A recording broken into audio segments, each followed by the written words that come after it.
Maxine Waters, D. Caliph, repeatedly claimed Tuesday that convicted sex offender Jeffrey Epstein was President Donald Trump's best friend, despite anchor Chris Hayes' attempts to correct her. On MSNBC's All In, Waters told Hayes that Trump has been disrespecting all of this, and should have been impeached, adding that Trump was a con artist who has a history of disrespecting women. Recent stories in politics. Andrew McCabe to headline Dem fundraiser in Pennsylvania. Williamson asks supporters to use power of the mind against Hurricane Dorian. Michigan Gov.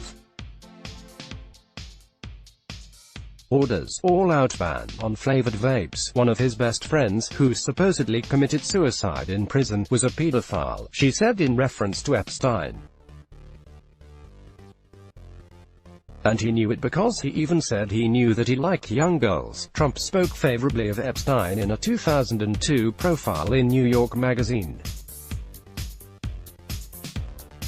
Trump later disavowed Epstein, saying the two had a falling out years ago, which was before the Florida case that resulted in Epstein's conviction and registration as a sex offender.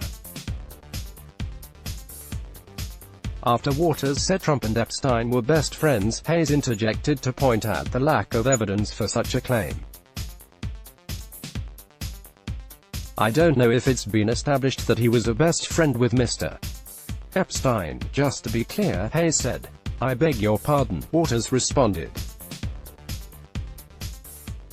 "I'm just saying in the matter of Jeffrey Epstein you're referring to, I don't know it's been established he was the president's best friend or that he knew specifically that he was preying on underage women," Hayes said. Waters continued to insist to the contrary, saying Epstein's connections to former President Bill Clinton and Britain's Prince Andrew were a distraction. "Oh, but she said. He was one of his friends. And we've let him off the hook on that. We're talking about Clinton and Prince Edward, and everybody else. All of them need to be called to respond to this, including the President of the United States. Yes, that was his friend. Let him deny it." Hayes then conceded that Epstein and Trump were definitely friends before ending the interview.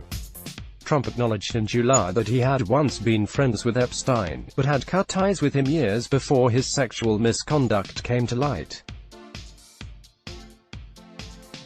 "Well, I knew him like everybody in Palm Beach knew him," Trump said in July, according to Business Insider. "He was a fixture of Palm Beach. I had a falling out with him a long time ago. I don't think I've spoken to him for 15 years. I wasn't a fan. Let's block ads."